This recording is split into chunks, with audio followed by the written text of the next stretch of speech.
Sur la première partie de saison en 2012, on a 7 vainqueurs sur les 7 premiers Grands Prix. Donc Sébastien Vettel est leader du championnat jusqu'au dernier Grand Prix de la saison où il possède toujours 13 points d'avance sur Fernando Alonso. Mais vous allez voir que le Grand Prix sous la pluie le lendemain va jouer des tours à notre pilote allemand. Le départ de ce Grand Prix du Brésil 2012 est donné sous la pluie et le cauchemar de Sébastien Vettel commence dès le départ. Il va effectuer un départ catastrophique à tel point qu'il va se faire doubler par son rival au championnat. Et quelques instants plus tard, au virage numéro 4, Vettel part en tête à queue, accroché par Bruno Senna. Vettel part en tête à queue et se retrouve dernier du peloton avec des dégâts sur sa voiture.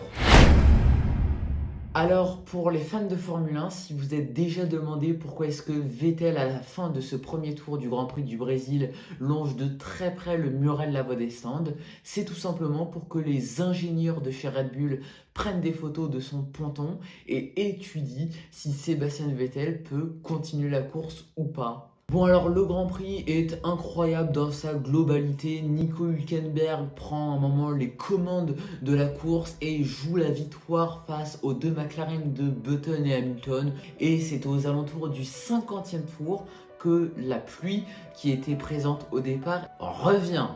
Donc à ce moment-là, tout le monde rentre dans la voie des stands pour chausser des pneus pour la pluie, des intermédiaires, ça paraît logique. Et là où tout le monde chausse des intermédiaires, Sébastien Vettel va remettre des pneus pour le sec. En fait, ce qui s'est passé, c'est que depuis des tours et des tours, la radio de Sébastien Vettel ne marchait pas. Donc il ressort 10e et après un accrochage entre Hülkenberg et Hamilton, Vettel re-rentre au stand du coup pour cette fois mettre des pneus intermédiaires. Mais les mécaniciens ne sont pas prêt.